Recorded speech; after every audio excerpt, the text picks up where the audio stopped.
Welcome to First Reading, the Old Testament Lectionary podcast. I'm Tim McNinch. I teach Hebrew Bible at Christian Theological Seminary. And I am Paul Esso. I'm a Hebrew Bible PhD student at Yale University. I'm Rosie Candathal. I'm a PhD candidate at Emory University in Hebrew Bible and also Louisville Institute Teaching Fellow at Columbia Theological Seminary in Decatur, Georgia. And I'm Rachel Wren. I teach biblical studies at Trinity Lutheran Seminary at Capital University. This week, folks, we have a treat for you. We are going to be covering the Isaiah 61 text for the first Sunday after Christmas, and we are all here, as you may have heard. So it's a party episode. It's the First Reading Christmas party. We've got Tiny Tim, Scrooge. Okay, well, preachers, so finally we're done with Advent, right? We can just take a break, move on to something fresh in the lectionary, like, I don't know. Isaiah. Moving on. And not only Isaiah 61 again. Again. Paul just did an episode on the first 11 verses of Isaiah 61 just a few weeks ago, and now we're picking up the last couple verses in that chapter again, and the first few verses of the next chapter, Isaiah 62. That's right. I will say it is a nice Christmas season text. I mean, just, when you think about Advent and into Christmas, at least for me, what comes up is like lights and shiny things and imagery. And this text is just chock full of lights and shiny things and imagery. So in that sense, it's kind of a nice one to continue that spirit and momentum of the shiny things of Christmas. So, being a poetry dork, I was immediately captured by the images in this text. And one of the things that captured me is how different they are. If you're reading it to a congregation, it'd be easy to read it and just kind of read past the way that these images play together and just kind of read them as separate images. But the interplay between them is really fascinating because together, when they're put side by side like this, they create an image itself that is sort of more the sum of its parts. So for preachers, as you're thinking about preaching this, I encourage you to really go slowly through it as you're prepping. And then if you choose it as your preaching text, to go slowly through it as you're reading it to your congregation and invite them to imagine how putting these images next to each other brings different aspects of each image into sharper focus. So you start with rejoicing and exulting. This is really just the first couple of verses. Rejoicing and exulting, garments and robes, garlands and jewels, earthy shoots and garden sprouts, righteousness and praise. And what we see there is I would say there's a metaphor that's building. It goes from robes to jewels to spring growth, which could feel like a different sort of odd way to build, going from jewels to spring growth. But what that does is by the time you make it to the end of the metaphor, the earth's shoots and the garden sprouts are more than just plants. They're the earth's clothing, even more so that they're the earth's jewels.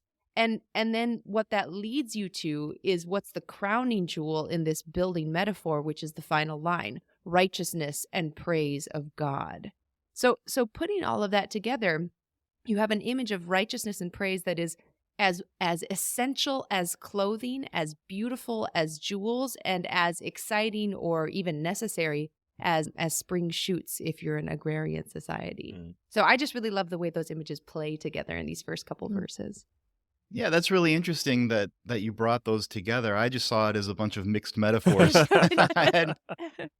But I hadn't really thought of the things sprouting up in the earth as being sort of like the jewels of God's creation. That's a really beautiful way to use that metaphor. When you pointed that out, what I saw was the light image that comes in as well, kind of the sparkling on the dew of the grass. And it just kind of, to me, I was like, yes, that's right. There is just a beauty of the morning sun catching the light and catching the water on the grass.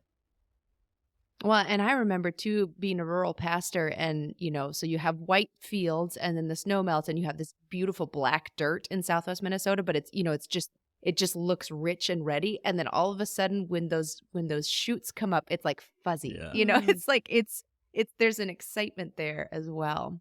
I think that there's something really interesting and fascinating about language and the way it's used in prophetic literature broadly, Yeah. just like using really evocative and, aesthetically pleasing and, provocative language sometimes, depending on what the context is saying. Like here, clothing, but it's like clothing with salvation and righteousness. Like, what kind of clothes is that, Yeah.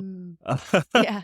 Yeah. Eh, Mhm. Like the emperor's like clothes. the Like Gregorian's clothes, right? There's something about like praise and righteousness, and like those two things shoot up like Yeah. plants, shoot up from the air. It's just beautiful Yeah. language, poetic language, Yeah. Yeah.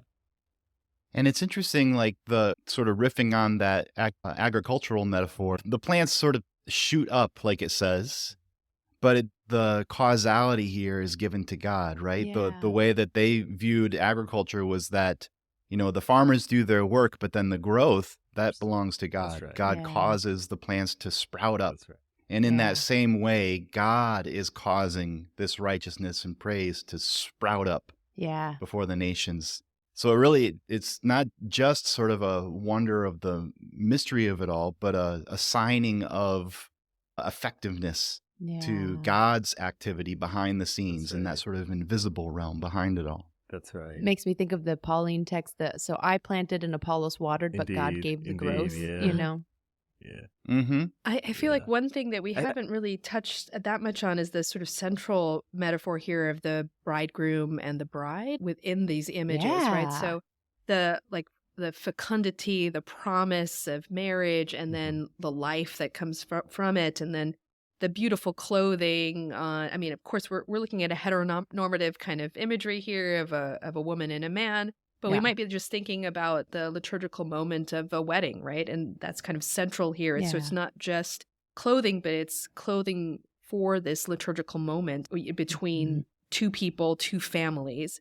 And the thing that I'm kind of also struck by is the literary context that we're in. So we're in 3rd Isaiah. We're talking to the exiles who are returning to the land and to a land that is in some ways not what they remember. It is not the kind of nostalgic memory of what that land was, full of beauty and full of blessing.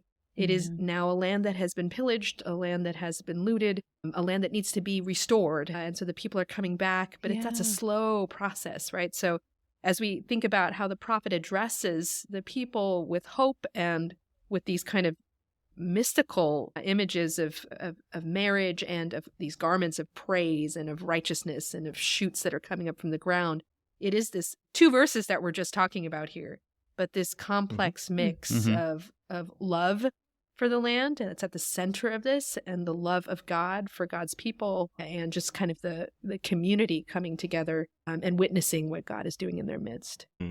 What does it do that these images are here of this sort of, getting decked out for a wedding is more than just, having your casual clothes on, right? There's an extravagance here in the context that you're talking about, Rosie, where the reality on the ground is one of desolation. Indeed, yeah. What does this type of poetic imagery do to people who are hearing it in that context, I wonder? Well, one thing you're pointing to that I'd like to point to too is the language here that we've all been talking about. Is there is a distinct richness, in the kind of the various clothing. So we see it earlier in verse 3, the garland instead of ashes in the NRSV, and the oil of gladness instead of mourning, the mantle of praise, right? And then repeated again at verse 10, we have clothed with the garments of salvation, the robe of righteousness.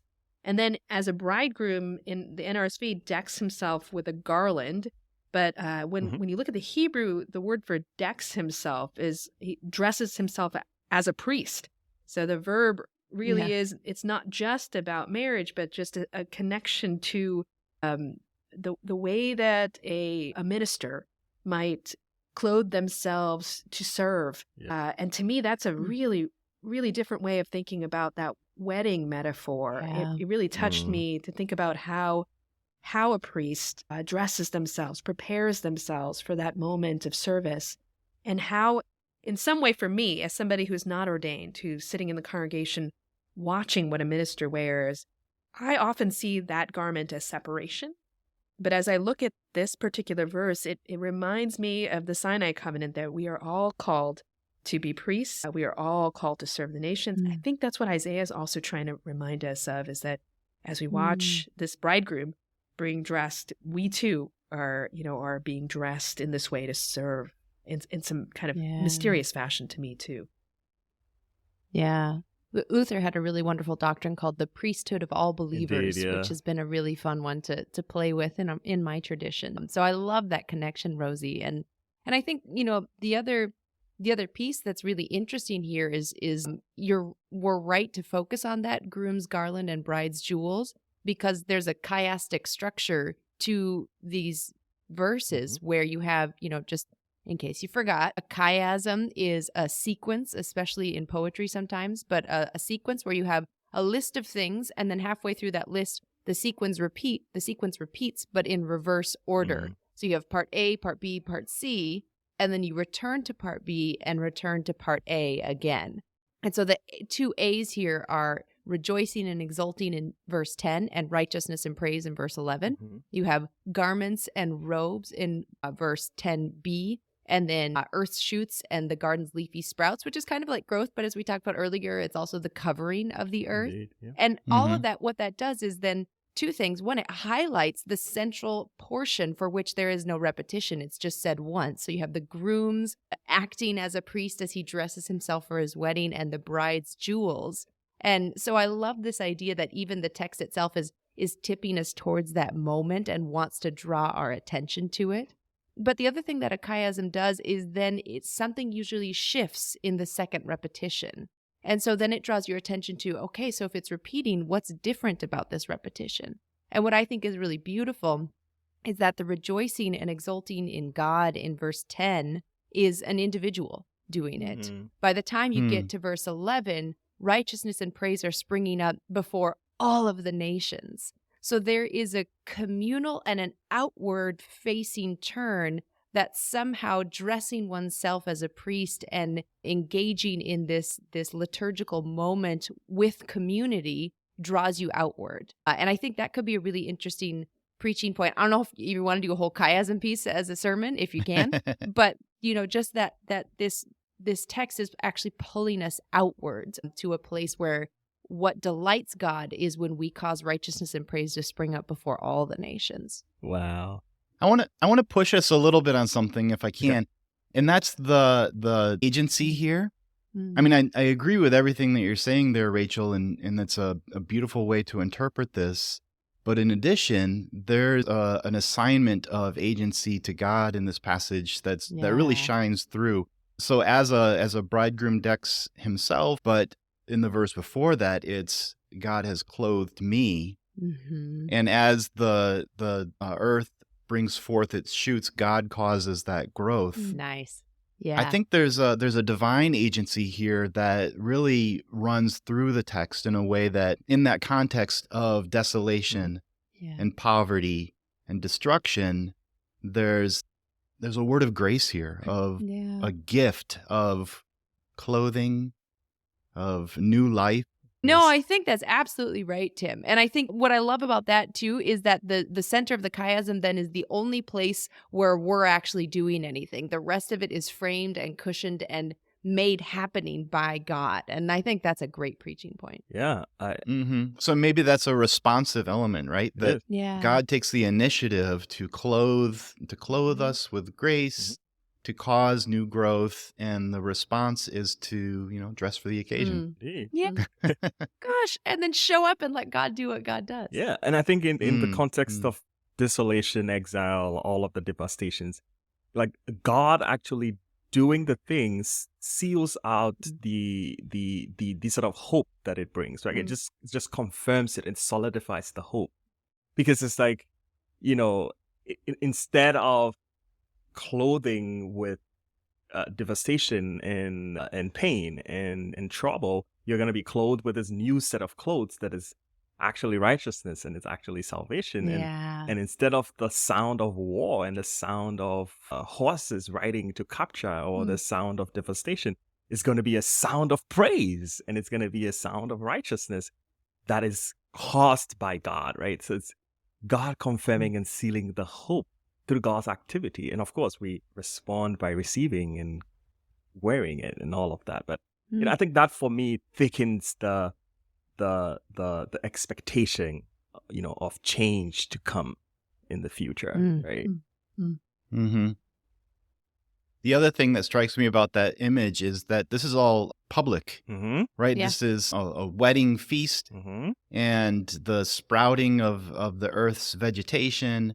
All of this is stuff that doesn't happen in a secret corner, but this is something that God is doing, as that last line of the chapter brings out, before all the nations. Indeed. I think there's I almost think of it as there's like an in spite of-ness to this. Like, in spite of the war, in spite of the devastation, God's activity shines, decks out the people in garb for the whole world to see God's righteousness played out among the people.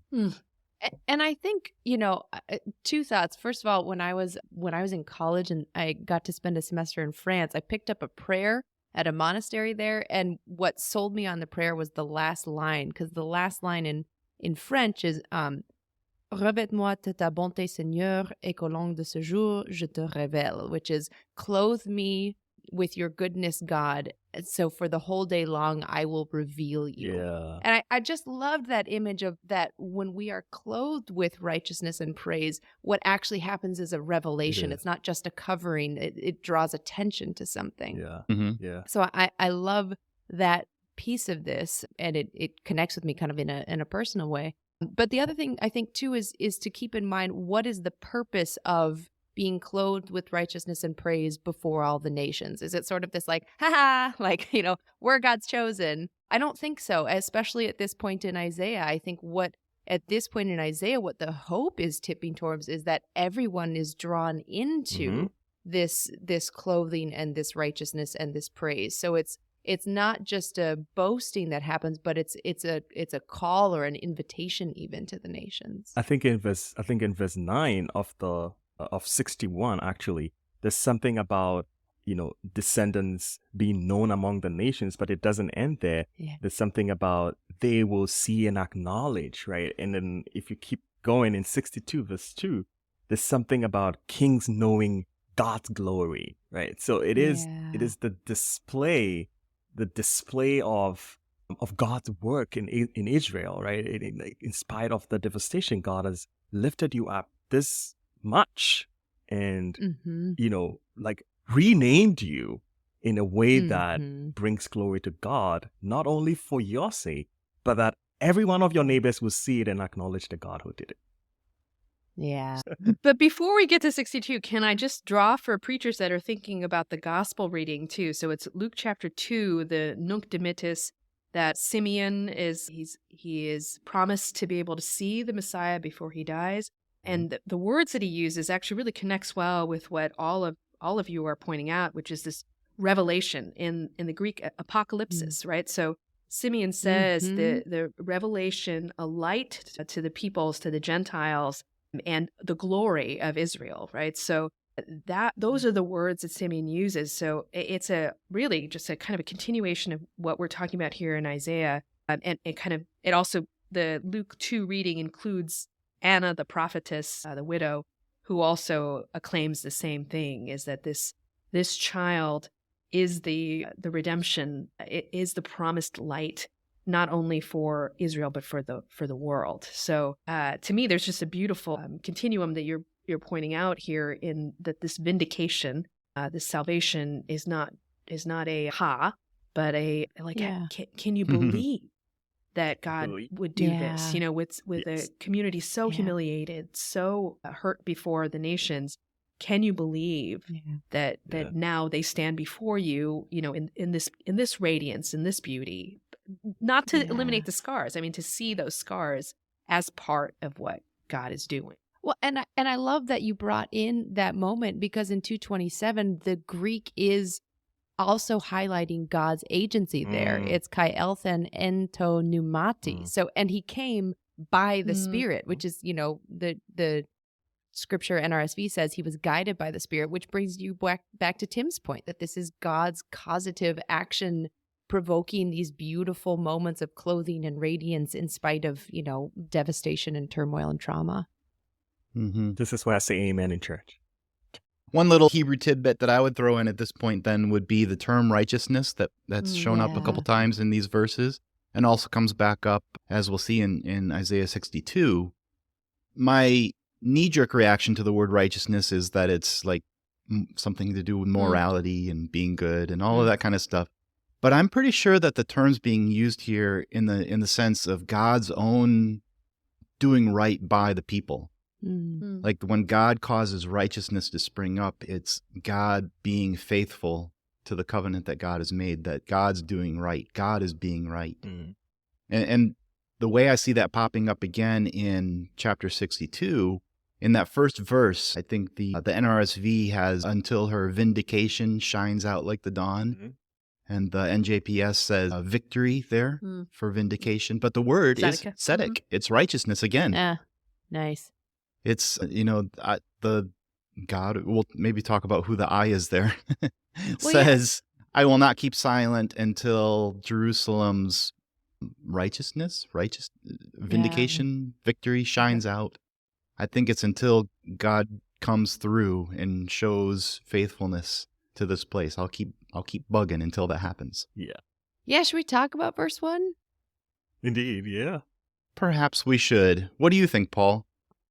I mean, I think the question of who is doing the talking really, really, really makes a lot of things clear.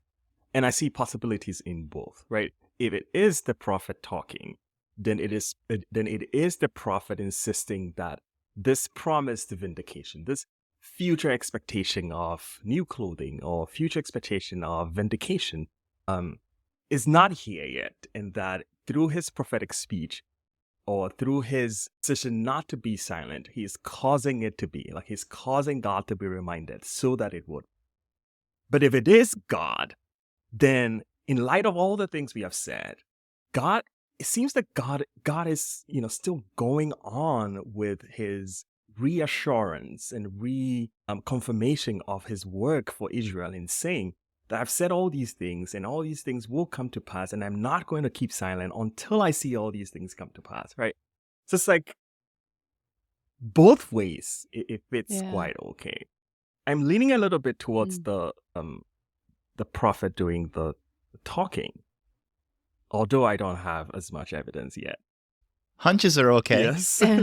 That's what I think, Tim. What do you think? I like hearing it through the voice of the prophet. There's a sense there of, for me, it turns the prophecy into a kind of prophetic protest. Exactly. Or picket. Yeah. Picketing outside the gates of heaven. Yeah.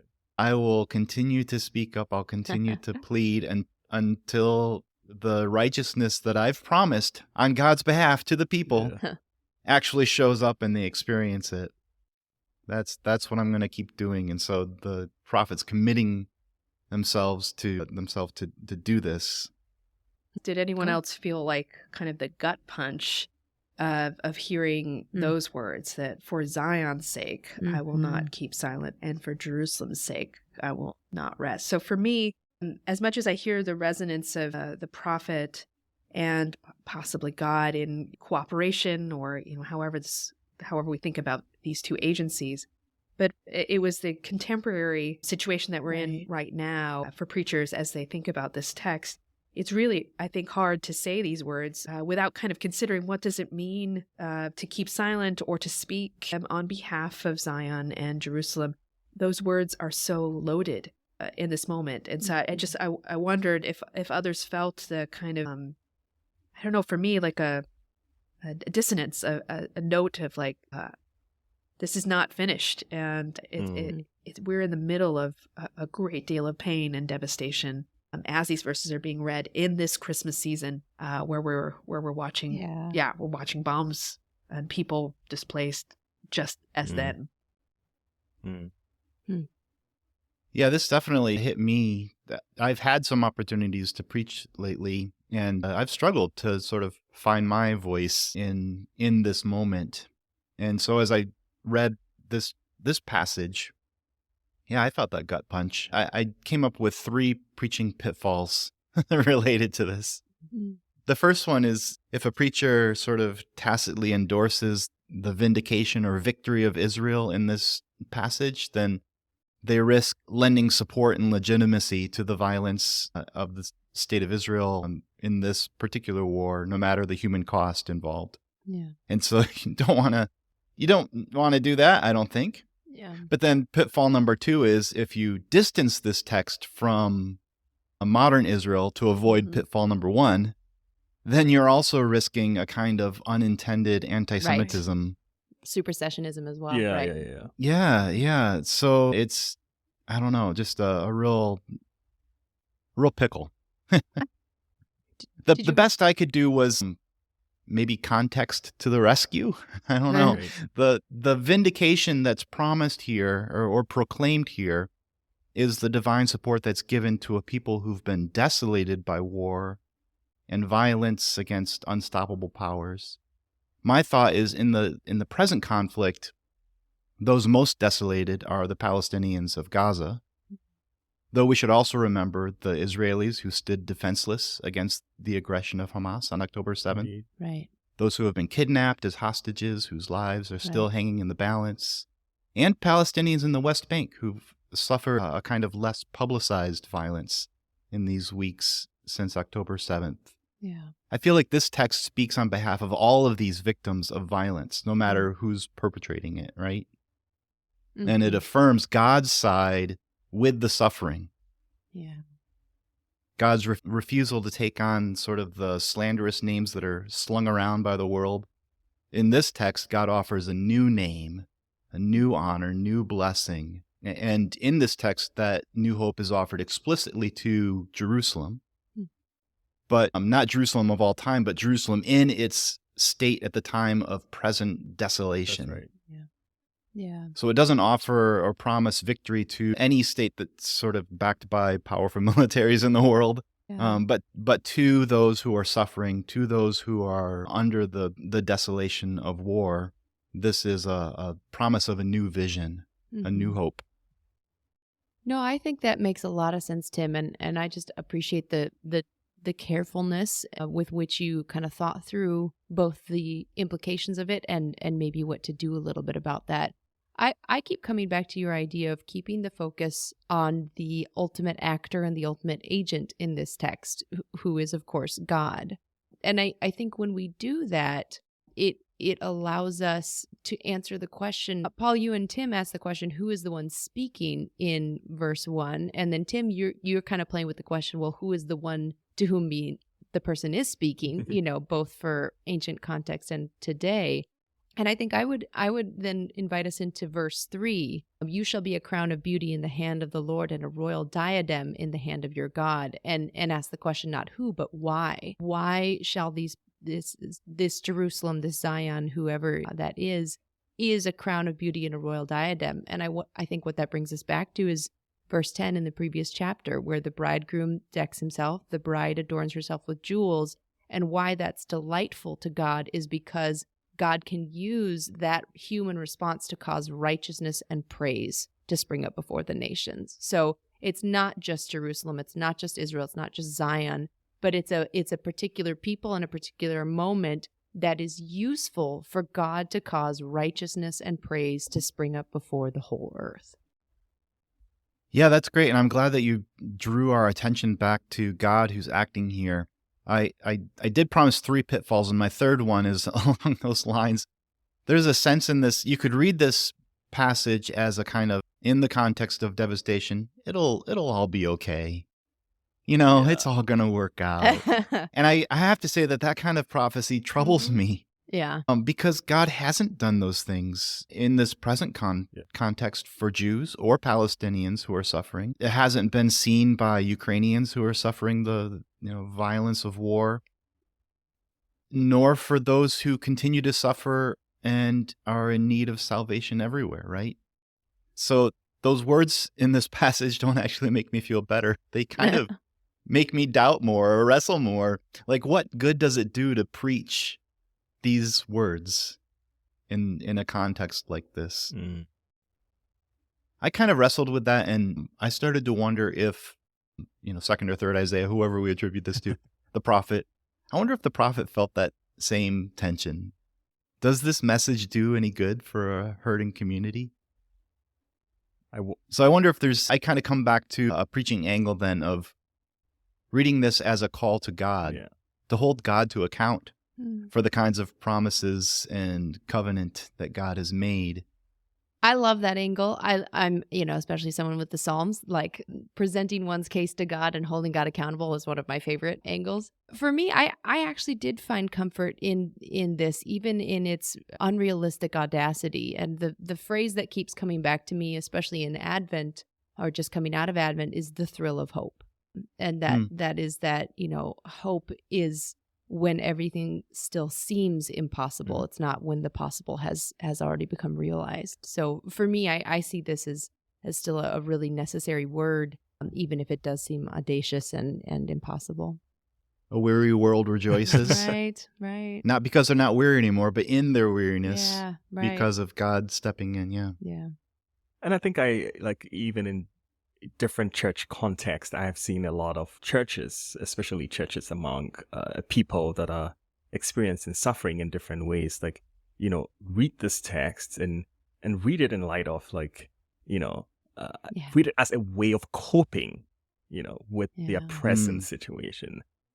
And although I would not be, hasty to encourage people to read the text and sort of resolve the tension of unfulfilled promise, I should say, making it a reality. I don't want you to resolve the tension because the text doesn't really resolve the tension. But I think there's something really powerful about reading prophetic text like this in a context where things are, really tough to deal with, and bearing with the context of the prophecy and hoping along with it and saying, nice. This is my situation.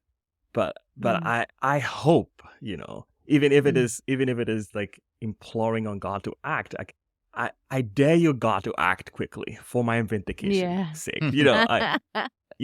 For the sake of my people, I'm not gonna keep quiet. I'm not gonna keep silent. You have to act quickly, God.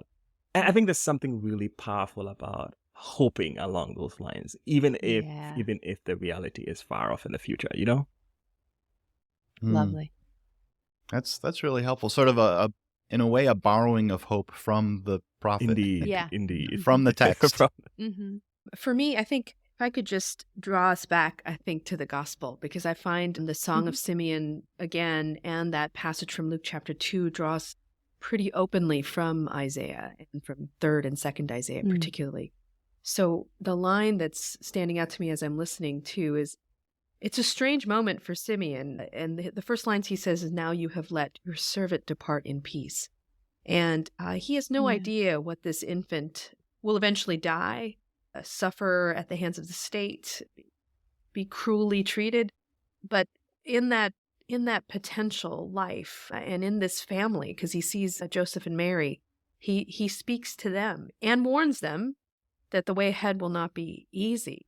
But yet, in this infant is the hope of nations. And Mary marvels over these words, right? And I think I'm with that as well, as I look at these words now in this season, and it's hard for me not to ponder these things in my own heart, in the way that I have no idea how you're going to accomplish this. But as we've said here too, I hang on to the thrill of hope.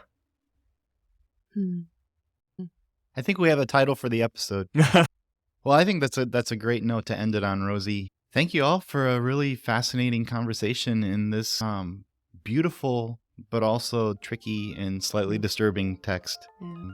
There's a lot going on here, and quite a few different ways that preachers could take this text. Yeah, same. Absolutely. Yeah. Well, friends, thank you for listening with us and coming to our Christmas party. It's been great to have you. I'll try to work some jingle bells into our theme music or something like that. First Reading is produced by me and Rachel and Rosie and Paul. And you can find all of our back episodes on our website, firstreadingpodcast.com. Find us wherever you get your podcasts. We're also hanging around on the Facebook, so you can interact with us there as well. There's a few new fun items on our merch page. If you'd like to support the podcast in that way, we would love to see you there. And until next time, I'm Tim McNinch. And I'm Paul Esser. And I'm Rosie Candlethal. And I'm Rachel Wren. Merry Christmas and happy preaching. God bless us, everyone. Tiny Tim.